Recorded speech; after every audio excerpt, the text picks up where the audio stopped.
Tapi gua ada pertanyaan, kita balik mundur ya. Ya.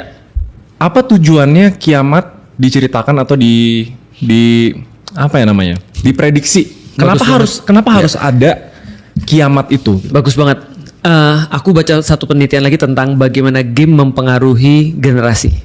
Dan berbahagialah kita yang masih punya game zaman dulu di PS1, PS2 dan segala macam.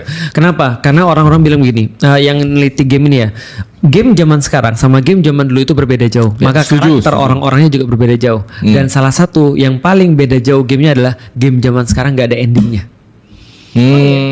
Iya, zaman sekarang kan lu main PUBG, main ML kan nggak ada endingnya.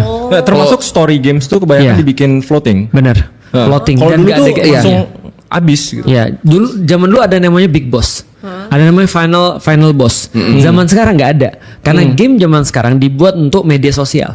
Untuk orang berinteraksi satu sama lain. Orang main Roblox itu bukan nyari ujungnya. Iya, nyari pertemanan. Nyari pertemanannya. Nah, game zaman dulu beda. Game zaman dulu adalah bagian daripada entertainment. Dan kita kalau misalnya kita nggak bareng-bareng sama orang, kita nggak bisa main.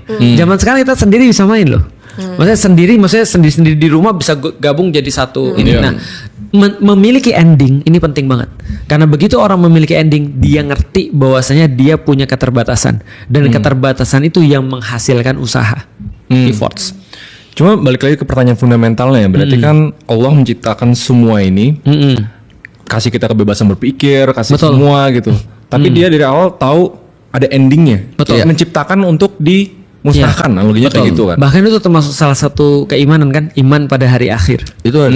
Rukun iman kan terakhir iman kepada hari kiamat. Iya, artinya kalau ada orang misalnya ya, ketika dia berpikir tentang hari kiamat, itu harusnya membuat dia untuk dalam tanda kutip memiliki keterbatasan dan mau untuk berpikir. Aku kemarin gini, aku mikir ya, apa sih yang membuat orang punya insentif untuk melakukan sesuatu? Salah satu insentif paling besar dalam bisnis ya, waktu itu kita juga pelajari kan, ada time limit. Iya. Ya kan ya. Pembelian sampai hari ini akan mendapatkan ini. Ya kan ya. Tapi kalau misalnya lebih daripada ini, mohon maaf ini nggak early bird lagi. Itu salah satu membuat orang punya insentif untuk segera melakukan sesuatu. Nah, maka berpikir menurutku juga perlu insentif. Anehnya adalah kita akan lebih cepat menghasilkan solusi kalau kita tahu benar-benar waktu terbatas. Iya, itu benar.